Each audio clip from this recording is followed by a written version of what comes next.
Hello and welcome to another edition of Sports Check here on Ghana Web TV. My name is Joseph Adamafio. Today our guest is the former president of the Ghana Weightlifting Federation, who is the president of the Ghana Olympic Committee. We are here to have an interesting conversation with him, but we are going for a break. When we come back, we delve into the discussion. So welcome back from the break. Our guest today is Mr. Nunoo Mensah, the president of the Ghana Olympic Committee. Welcome, sir. Thank you very much, Nee. It's good to be with you. Nice. So the COVID-19 protocols are being observed here. As you can see, the distance between us is a lot. So I would encourage you to take off your mask so that our viewers can see you. Okay. Yeah. Well, yeah. Yes. I'm not too handsome, but I'm sure your viewers will mind. Yes. Okay, Mr. Nunoo Mensah. Gradually, your term as the president of the Ghana Olympic Committee, the first term is coming to an end. How would you say the first term has been so far? Well, if I have to score marks for myself, that would be very unfair. I'll leave that for the public to do that. But personally, I think that we had been able to do something close to 80% of what we have set out to do. The most significant of it is opening the GOC app, that now every federation feels they are part of the GOC, unlike what had existed in the past, and that has brought a lot of strength and unity in the GOC. One thing that we've also done is to get a lot of media attention for the so-called least finance sports. These days you hear people talking about squash, Scrabbles, taekwondo, chess, sports that otherwise media guys never used to talk about them. But because of what we've been doing the last 4 years, especially giving media attaches to these federations, now you can hear people talking about these federations, and what it does in the long run is that it gives them exposure, it gives them visibility, and makes them attractive. So you can see that these disciplines are now being able to attract sponsors. The other good thing that we have done also at the GOC in the last 4 years is to support the national federations financially. Yes, in the past, I'm not too sure what GOC did with all the funding that we got from ANOCA and then IOC. But what we have done in the current administration is to make sure that whatever little support we get from ANOCA or from IOC, and even if we don't get it, we'll go out of the way to ask them for funding. I have a very good relationship with the president of ANOCA and then, of course, the treasurer general. And anytime we go to them for support, especially for our national federations, when they have to go out for qualifiers, they haven't wasted time in giving it to the GOC. So you realize that in the last 4 years, every year we give funding for the national federations, and then we also give funding for the athletes. We currently have about 12 athletes on scholarship. It ranges from about $40,000 per athlete to about $15,000 per athlete. So these are the few significant changes that we've been able to bring to the GOC. Of course, as I said earlier on, we have brought all the national federations closer to the GOC, and they all feel part of it. We have WhatsApp platform where we exchange messages almost on a daily basis, and it will be good. I won't cut you on that, but time and time we've heard some of the federations go to the Ministry of Youth and Sports saying that they need funds to be able to participate at qualifying tournaments and stuff. What brings that issue up? Is it that the monies allocated to them are not enough, or they want more? Okay, Nia, I think that I'll take a bit of time to explain the concept. See, people know and see that it is okay when the Black Stars are going to play a match and then the ministry would fund the team. When the Black Stars go out to face Africa, it is the ministry that funds the team. Okay, Black Stars is a national football team, so in much the same way we have national teams for the other disciplines. For instance, for weightlifting, we have the Black Cranes, we have the Golden Racket for tennis, we have the Golden Spikers for volley. We have national teams, which are the responsibility of the NSA or the ministry anytime they're going to go out to defend the flag of Ghana. But in most cases, these so-called least finance discipline, when their national teams have to go out, then we have the challenge of no money from the ministry. And that is a way very disturbing. So that is why come the GOC would always go out of its way, even though it is not our core mandate to fund the national teams. We will go out of our way to look for money and support these national teams so they can go to qualifiers, so Ghana can have slots at the Olympic Games, at the Commonwealth Games. Because if we sat back and we don't also go and find money for them, even though it's not our duty, and the ministry doesn't find money for them, or the NSC doesn't find money for them, then Ghana doesn't get to go to some of this. So, in other words, you're trying to say that the Blasters is not the only national team in Ghana, but we have other national teams in Ghana. So, if Blasters players are earning amount of money for appearance fee and stuff, the same thing are supposed to be done for other athletes in different federations. I think, to be fair to every Ghanaian child who is representing the country, that is exactly what it should be. But you see, the so-called least finance sports, or the athletes in least finance, have come to accept it more that, look, we're sacrificing for Ghana, we're doing this thing because there's a need to die for Ghana. So for them, money has not been the dictate. Money has not been what determines how well they perform or how good they go out there and do for Ghana. For them, the passion or the fact that I'm representing Ghana is enough credit to them. But we shouldn't take that for granted. I mean, if they are competing for Ghana and then they realize that the other disciplines they are also competing for Ghana and they are getting $7,000, $10,000 anytime they go, they become very discouraged. You know, but that notwithstanding, you realize that it is these disciplines that in the last 3-4 years have gone out there and then win laurels for the country. If you look at the last African Games, Ghana won, I think, about 12 medals. Out of these 12 medals, weightlifting alone won 9 medals, and I think the rest was won by track and field.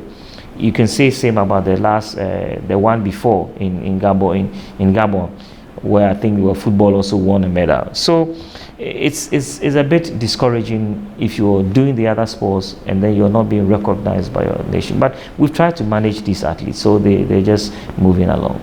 Coming into office, one of your major key things you wanted to achieve is nurturing talent for the country, and also making sure that other federations had facilities to ensure that they can nurture the athletes properly. Last year or so, we were supposed to have the National Sports Festival, but it was postponed. How has it affected athletes or federations in Ghana so far? Well, the National Sports Festival is a good avenue for our national team athletes to go showcase themselves. So once you don't hold it, then it takes away the opportunity for them to further build self-confidence amongst themselves. The Sports Festival has always been organized by the National Sports Authority, away from the GOC. But we have always supported because it's something that gives our athletes exposure and builds their self-confidence. What happened last year was, Corona issues and, the ban on our sporting discipline. So I probably think that is the reason why that couldn't come on. But we also need to go further than just the National Sports Festival. Our focus and emphasis should now be on the college sports, which is not existent, because now you're in the secondary school or in the second cycle institution for just about 2 years. We were in the second cycle institution for 7 years. I discovered my talent when I was in Form 2, and my PE master, Mr. Bentum, helped me to build on the talent. Now it's not like that. These young boys and girls are only there for 3 years. You have the gold track and the exactly. track. So what we should do, we look at where you have these children staying for a longer period, and that is in the junior high and then the primary. We need to put a lot of resources into primary and junior high schools competition, maybe at a district level, and then the other one, we skip the second cycle institution and then go to the tertiary. We need to put funding into GUSA games. So we identify the talents at the primary school level, nurture them through the junior high, and by the time they get to the university, these are top national team athletes. But unfortunately, we have once the secondary school system was disrupted, we haven't thought outside the box to see, look, how can we now put our programs to harness the talent that we are losing because they don't have the opportunity to be in the secondary school for 7 years. And I think that should be something that we should be looking at. The National Sports Festival is good, but we need to put a little bit of investment in primary school and junior high sports. How far with the Olympic Africa project, the sports complex? Yeah, the biggest challenge we've had with the Olympic Africa Center is ownership of the land. You know, anybody who wanted to invest in the land had always asked for certificate of ownership, and that has been our biggest drawback. You know, we came into office with a lot of hope that within a short period we're going to start construction, and and we're going to have facilities there. But we came to the realization that IOC or Olympia Africa wanted to invest, but they wanted to make sure that the land was in the name of the GOC. Unfortunately, it wasn't. We acquired the land under BT Baba's administration from the Ministry of Agri, and due to challenges, documentation were not even available. So when I took office, I started chasing the documentation. Apparently, it turned out that the Ministry of Agri did not even have the right to assign the land to GOC. So I had to go to the Lands Commission, I had to go to the presidency, I had to go to the ministry, and then somewhere in late November, the state of Ghana, through the Lands Commission, finally allocated that land to the Ghana Olympic Committee. So we have 10 acres of field and then 5 acres of parking lot. So we can say that officially from November, the land now belongs to the Ghana Olympic Committee. And let me on this moment say a very big thank you to the Vice President, His Excellency Dr. Mahmoud Baumia, to the Lands Commission Executive Secretary Alaji Sule, and of course the Minister, the immediate past Minister, Honorable Isiama, and of course GOC board member Mr. Honorable Jerry Shaib. These were people who were very instrumental. We fought and made sure that we almost lost the land because we didn't have any title to it. The only thing that saved the land was because it had been walled.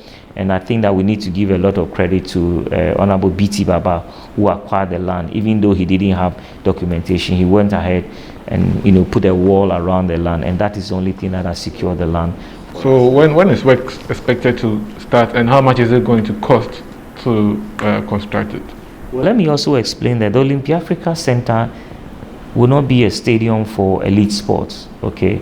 It is going to be a stadium where juvenile sports will be practiced, or where juvenile talents will be identified, and then we'll help them to be that. So it's not going to be an elite stadium. I think it's very important the public knows this. What we're going to do, we've secured $150,000 from the Olympia Africa Center as their first investment into the project. We've currently sent them estimate for tennis court and a sports hall, which is with the two is still below the 150,000 that has been allocated. We're looking at putting up an office complex as well. So at their last board meeting, that was approved for Ghana. Immediately after our elections, I think that we need to start running very quickly with that project. And then they are bringing in a contractor probably from Togo, because as much as possible I want to take the GOC out of payments and stuff like that with it, so that they handle that. So they are dealing with the construction. It's not Ghana that's dealing with. Well, it will be a structure that I really appreciate if it's entirely theirs. Now, apart from they coming to do project there, we've also spoken to a few corporate organizations like GNPC, who are also quite interested in supporting projects. You see, there will be so many different projects that we have. Two AstroTurfs there, we have 2 sports halls, we have volleyball courts, we have football pitches, the Olympic size football pitch as well. So as we move along, companies would come on, or we appeal to companies to handle particular projects. For instance, we come to you, can you build a tennis court for us, or how much is it going to cost? Okay, this is the estimate. So we're going to have so many projects there. Currently, what we've done from when I took over when it was Amasama was like a forest. We were able to clear all the trees there. So now Amasama is like a community stadium. That is where all the schools in the district hold their annual sporting event. But we need to build on the fact we have a football field there now, which the children play. We have mini-sized football parks there that they are using. We have volleyball side. We have netball, which they are using. But the real project has not even started yet. Okay, interesting. Still talk about harnessing talents. When you take boxing, it's associated with Bukum or Greater Accra. When you go to Osu, you find a lot of children playing tennis. When you go to the north, you find a lot of athletes, runners over there. When you go to Kumasi, you find a lot of footballers. And when you go to Cape Coast, now they started surfing. Should we categorize each region according to the talents they've been able to nurture in the past years, so that we can be able to say, okay, when you want athletes, we should go to the northern region. When you want footballers, you should go to this particular region and stuff. This is what we are supposed to do. It's exactly, developing sports should be community focused. Okay, we know communities where by their nature or by tradition, they are good in certain sporting disciplines. We don't need to run around the country looking for this. I mean, you just spoke about Bukum and boxing. Look, most of our world champions, virtually about 95% of them, have been nurtured in Bukum. And the children in Bukum has a passion for boxing. So if I want to invest or put some funding into boxing, I'll probably put up gyms, put up rings, and focus boxing development in Bukum. Then you can have at areas where we develop our football talents. Of course, Jamestown area, the Bukum area also brings out a lot of football talent. Kolegono, Choco. These are places where you have the likes of Asamoah Steven Appiah. They came from the Mamprobi, Kolegono, Choco area codes. Okay, so for me to develop football talent, I also put a lot of investment there. Have a lot of football pitches around there. Okay, if you look at basketball, even though you don't hear a lot about basketball, there's so much basketball talent all over, especially the guys from Nima. So why don't we put facilities for basketball in a place like Nima where there are talents, there are raw talent, and then you go to the north. Don't forget, we have some good boxers coming from the north. Umaru Sanda and those these were African champions. They all came from the north. They are extremely good boxing talents in the north, but we are just not tapping it. It is a better way of developing sports than we stretch ourselves so thin. And then the facilities, we just place facilities anywhere without thinking that, look, this is going to become a white elephant. Because if you go and put, for instance, a boxing gym or a boxing ring in a place where, for maybe in the Volta region, I haven't seen much boxer apart from Dogbe coming from the Volta region. He's even an Accra base. Exactly. Then you can see talents, people there who are interested and they want to use the facilities. So it's the best way to develop our talent. We don't need to spread facilities all over everywhere. Okay, so you're still watching Sports Check here on Ghana Web TV. We're going for a short commercial break, and when we come back, we'll continue with the discussion.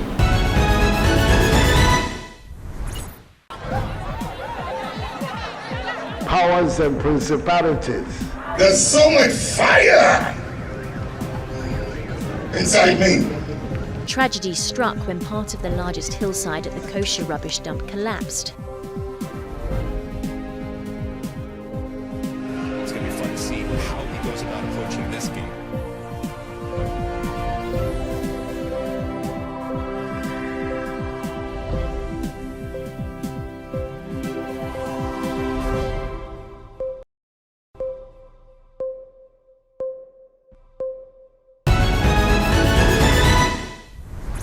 Welcome back from the break. We are still here with the GLC President, Mr. Ben Nunoo Mensah. Mr. President, the Olympics is currently a few months away. So far, the country has only 4 athletes that have qualified for the Tokyo Games. Are you satisfied with the level of qualification? Are we going to see more people qualify before the Games commence? Yeah, obviously I'm not satisfied with the number of athletes that we have qualified so far, but you can't blame these athletes. You need to take about 4 years to prepare for the Olympics, but as a people, we always feel to the very last minute, and then we think that we can, sneak through athletes to qualify. Hopefully, we can get a few more athletes to qualify. About 75% of athletes who should qualify for Tokyo have not even had their qualifiers because of COVID and restrictions. So hopefully, weightlifting has their final qualifier in Madagascar in the first week of April. I know swimming also has their qualifier in Paris, and then also judo and fencing. I'm hoping that we could still push a few athletes. Definitely, weightlifting will have an athlete qualifier. We could still put a few athletes, and at the end of the day, we could have a squad of about 9 athletes representing us. But that is not something that I would have wished it was.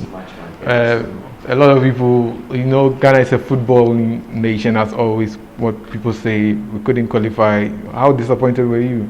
Well, I was terribly disappointed because I'm sure if you had followed the news, the GOC had supported the Meteors in their last qualifier with about $10,000 so we could push through. Just like any other Ghanaian, we're all very disappointed. But these things happen. It tells us that, look, other nations are not sleeping. When we sleep and then we wait 4 months before an Olympics and then want to start preparing our athletes, others start 4 years. So it's always, when these things happen, we should always learn from it and then do things better the next time. This is not your jurisdiction, but it has something to do with you. Matabisa, do we still need her to be at the Tokyo Games, although the GAA says she's still on suspension and stuff? What's your take on that? Well, if Matabita is good, if she's one of the top athletes in the world, if she can win a medal for Ghana, why not? But you see, association sports is different. The GOC has no managerial right over the national sports federations. It's entirely their business. It is the national sports federations who give us athletes to take to international games. So as long as the GA doesn't give us or bring Matabisa's name up to the GOC for the Olympic Games, there's nothing we can do. But as a people, as a state, maybe there could be some intervention from the presidency or from the ministry. But the GOC or IOC will always caution the NOCs not to directly get involved in the affairs of the national federations. So in terms of the qualification, so far what we have is that you've spent about $126,000 on federations to aid in their qualification. What has gone into it and stuff? Can you break it down? Well, we spent a total of $126,000 so we can get athletes to qualify for the Tokyo Games. It is out of these that we were being able to get 2 boxers to qualify. Without the GOC support, boxing was not even going to go to Senegal at all for their last qualifier. There was no way they could go there. We gave them some money, they got there, and then they got stranded because they hadn't paid some $6,000 more for accommodation. So I need to call the guys in Senegal and say, look, the Ghana Olympic Committee is guaranteeing we're going to pay that money. We also have to pay another $10,000. So I would say, you may say, oh, we've spent $26,000 and then got only 3 athletes to qualify. But I think it's worth it. If we start doing things differently, then the next time we're going to get different results. But as the committee indebted, do you still have money for other federations? Supposing they have to qualify. We did mention that we have other federations who still have to qualify for the Tokyo Games. Can you assure us that you support them, or is the Oh, definitely. I mean, we've allocated money to all these federations for their qualifiers, so it's not a question of assuring that they already have it. Like I told you about, I used to be the president of weightlifting until about a few weeks ago when I handed over to Honorable Jerry Shaib. So we have support from the GOC, just like swimming. I just mentioned swimming, and all the other disciplines who are going to their qualifiers. The Australian visa scandal is one of the things which would go down in history, and though your committee allegedly was said to be part blamed in it. It was later revealed that it was the Ministry of Youth and Sports or the National Youth Authority who had a few things to do with it. Was your committee really affected by that? No, you see, I always say I'm going to say this for the last time, but it keeps coming up. And that's where I think that as a journalist, maybe you also need to go do a bit of a background. Now, to summarize the Australia issue, there were 9 Ghanaian so-called journalists who were detained at the borders in Australia. These people went there as supposed to be journalists. Okay, they did not go there from any accreditation issued by the Ghana Olympic Committee. There are 2 accreditation processes: the media, the journalists, and then the one that the GOC does on its own. Yes, there was an attempt to populate the GOC accreditation system, but the chef de mission was smart. He placed his list at the border, so anybody who was outside the GOC's list could not enter. The challenge that you had were from the journalists, the media. Media accreditation were done by those media houses themselves. The GOC was not involved. BIOS is not involved. The ministry is not involved. NSA is not involved in media accreditation. You know, so there's always been this misconception. People don't know what those 9 people who were detained got the accreditation from individual media houses. Has anybody gone to ask those media houses? Ghanaian Times. Oh, these guys got there and they said they are from Ghanaian Times. How did they get your accreditation? How did they go as Ghanaian Times staff? How did they go as Rainbow Radio staff? How did they go as Swag staff? You know, the media finds so much comfort in blaming PIOS, blaming the LOC, blaming the ministry, when in actual fact, they know that they are the people who but most of the people couldn't be identified as journalists. That's the issue. Some of the media houses didn't know them. No, yes. So where did they get the accreditation? It was the media houses. Okay, let me explain the accreditation process to you. 2 years before games are held, the organizers will float a link for media accreditation for journalists. Every single journalist will go to that link and then enter your name. And then they'll do a bit of background check on the media if it really exists in Ghana. And that's where in checking the background, they'll probably ask the Jews, oh, do you have an organization in Ghana called Graphic? And also, yeah, you know, as part of their media. After they've done that, then they write back to the media office directly. It doesn't go through the Jews. Now bring us the names of your journalists that you want to cover the games. And then they will send the names to the organizers independently of the GOC. We don't have anything to do with that. But is there a short list for the number of people, media men who can go for the games for a particular country, like let's say only 20 media men from this country? For the NOC, or in that case the GOC, they will give you a media attaché. For instance, for the Olympic Games, they have given us just 2. Okay, for the Commonwealth Games, it was only 1 media person that actually got his accreditation from the GOC, and that is our media attaché, and that is Ken Adadi. He's the only media person that the GOC worked on. Any other media person who tried or went to Australia went from their own arrangement, dealing directly with the organizers. It has nothing to do with the GOC. Just go back. You see, it's so unfortunate the police report has been, and this is I'll use this medium to once again appeal to the government that we need to bring out this police report, because look, I've heard people use it for political gains, which is but once the report is out and then the real culprits are mentioned, because there is so many twisting of factors depending on who is speaking. They want it to put it in a way to protect themselves. But go and do a bit of investigation, and you realize that the 9 people who were 9, it's not 69 as somebody mischievously people put that out, who were detained, got their accreditation from one media house or the other. Okay. So moving on, what are we doing to ensure that such unfortunate things do not reoccur ahead of the Tokyo Games?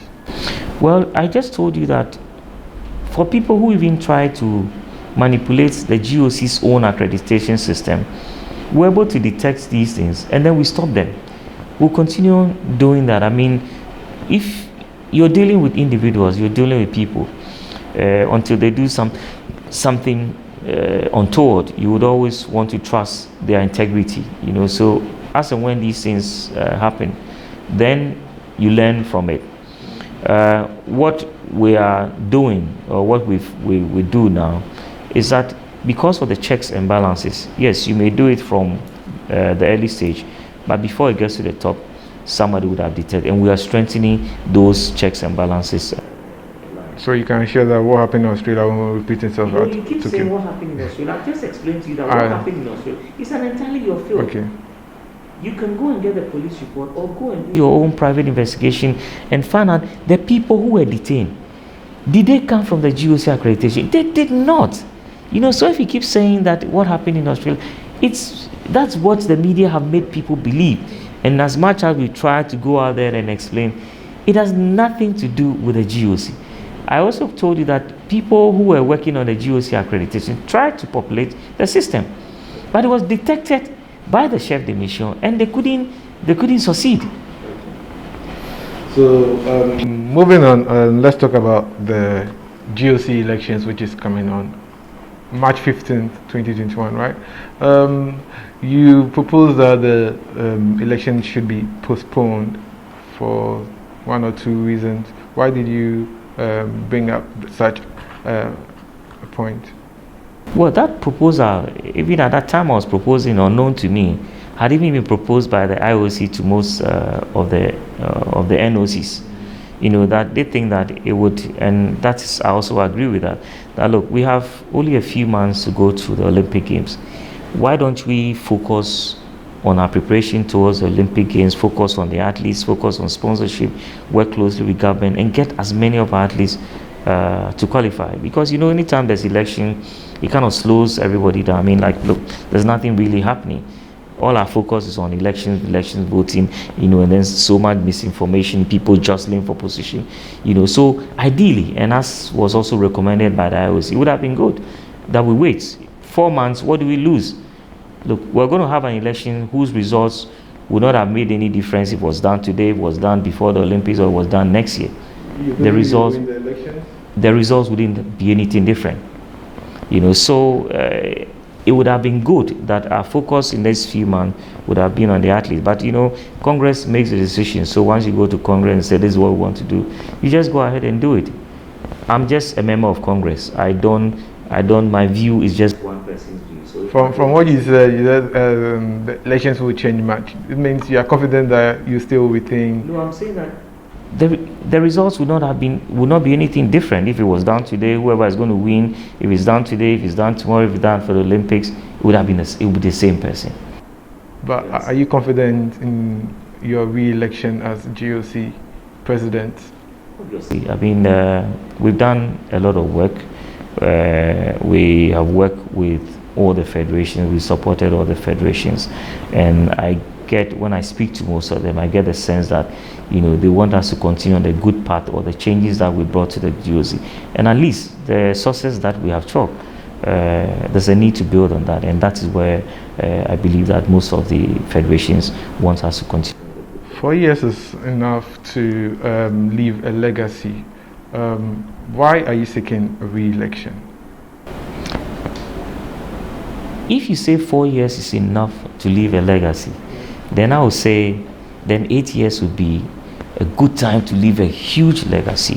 Look, there's so many things that we've done. When we started, I told you so many changes that we brought to the GOC, you know, and for me, key amongst them is opening the GOC up and let the federations feel part of.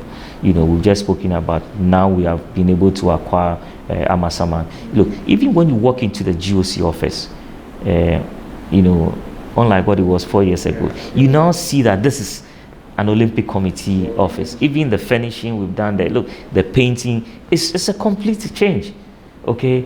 And we try to create a structure which makes administrative work very, very easy.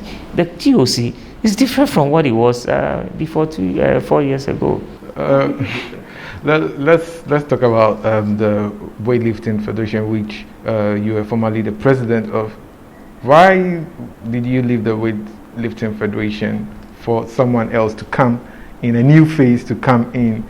Because you were managing both as president of the GOC and president of the GWF.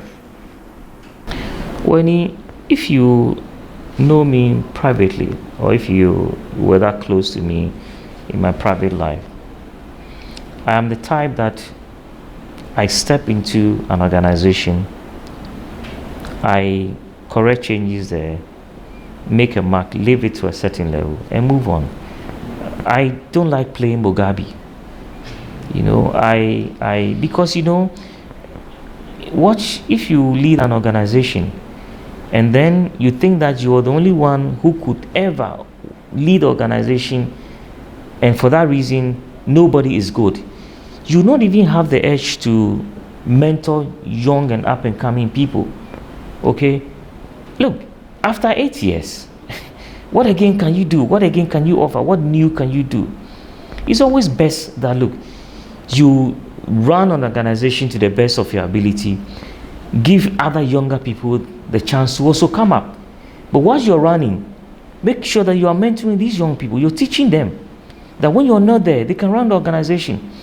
If you think they're the only person who can run the country or run an organization and nobody is good enough to succeed you, then you have a problem. Even as a manager, you have a huge problem. Is the new president someone you say you've offered your blessings to, and you've expressed optimism in him? He was at one point the chef de mission at one of the games. Yeah. Would you say you have a confidence in him? Absolutely. Look, Honorable Jerry Shaheb has been with weightlifting in the last 3 years. He's gone on most of the trips that the children go for competition to Africa. We've been to Cairo, we've been to Kenya. You know, he's somebody that when it mattered most and I needed a strong financial hand to come support it, he was always there. He's even closer to the young boys and girls than I am. You know, he's somebody who is so much dedicated to giving something back. And like I told you from the beginning, doing the least finance sports, if you're not selfless, if you're not somebody who, you know, like a philanthropist who wants to give something back to society, it will be very difficult for you to succeed. Jerry is a smart lawyer, smart young man. So much, you know, he has such a personality that everybody easily likes him. And those are the kind of qualities that you need to become a good leader. You don't need to demand or shout for respect. He commands respect, especially amongst the weightlifting family. And for me, I have no doubt about his abilities to lift weightlifting, you know, to the next level. I have done some, he's building on it. We put up the gym. If you go to the gym today, he's renovating the gym completely. Fixing the urinal, the toilets that we never got money to finish up. He's finishing everything from his own resources. You know, so where can he find such a person to lead a team? About the GOC elections, we've seen new faces coming on board. We have Fred Achi, who was a former, he had a former post, he still has a post in the GFA, he's still vying for the treasurer. Does the GOC need new faces? Do you think new people should come on board, or what's your opinion on new? I wouldn't say it's only the GOC. Every organization, at every step, at every turn of the corner, you need to bring on new people, fresh ideas, especially young chaps and very smart young people like Fred Achampong. He's such a smart young guy.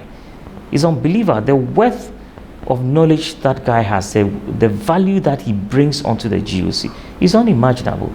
In much the same way, you need to also bring people from diverse grounds, from diverse backgrounds, people with diverse strengths, you know, so that they can complement each other. If you have a team and it's the same, like for instance, we are all insurers, and you put insurers together without bringing bankers and farmers and all the other people that you need to complement each other, the organization will not. So it's not only for the GOC. And I'm very happy about people like Fred Achampong, who was proof, even within his short exposure within the GOC, that look, he's a deal. He's somebody that on any day is coming on board with so much worth of experience and with so much knowledge that it will help to lift the GOC. Your portfolio as the president of the GOC is being contested. You are going to face another GOC member, who is Mr. Atokavi. Is he a great threat to you, having served in the GOC for a number of years? What can you say about him? Well, Richie worked with the former president of the GOC, Francis Dodu, and for 5 years. He's also worked with me for 5 years. I'm not too sure. He never told me about his intention to contest before then. I'm not too sure whose record he's contesting on. All I know is that he wants to contest. In my administration, he's a Secretary General.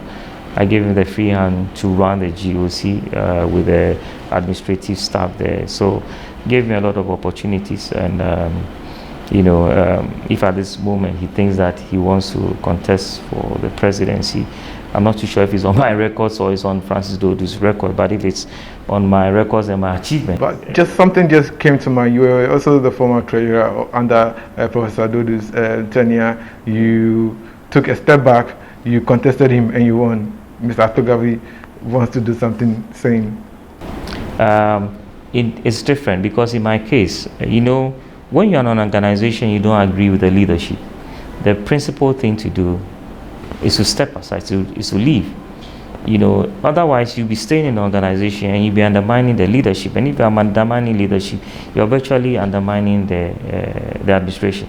So in my case, in Francis Dodu's team, I did not agree with the leadership and how he was managing the GOC. So I resigned. I didn't only resign as the chef de mission, but I resigned from the GOC completely. So that is different from staying on, and then staying on. But like I was saying earlier, if you're contesting on my records or my achievement, of course, if the original is available, why would you go for the generic? So I don't know. Maybe when you talk to him, he tell you why and on whose record is in that. Okay. You seem confident in your re-election. In politics, there is a cliche that says fear delegates. We've seen it in football, the Ghana Football Association's elections, where there was one aspirant who was confident in his election as president. Is there something similar in GOC? Should delegates be feared? I won't use the word confidence for myself. Okay.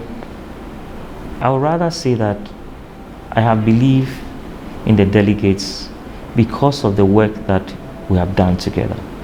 Whatever I've achieved, people say, oh, you've done so much at the GOC, you've done this. It's not me alone. I did it together with the national federations, with the presidents, who are the delegates. So in my case, it's rather the belief that, we've worked together, and so obviously they will want us to continue working together. So that is different from confidence. And if you're not careful, you may become overconfidence. So as much as you say fear delegates, I just have a belief in the delegates, or have a belief in the national federations, because whatever we've been able to achieve, we did it together. They were part of it. Okay, so I wish you success ahead of the elections. This is where we bring an end to today's discussion on Sports Check here on Ghana Web TV. My name has been Joseph Adomafio. Thanks for watching. Catch you another time.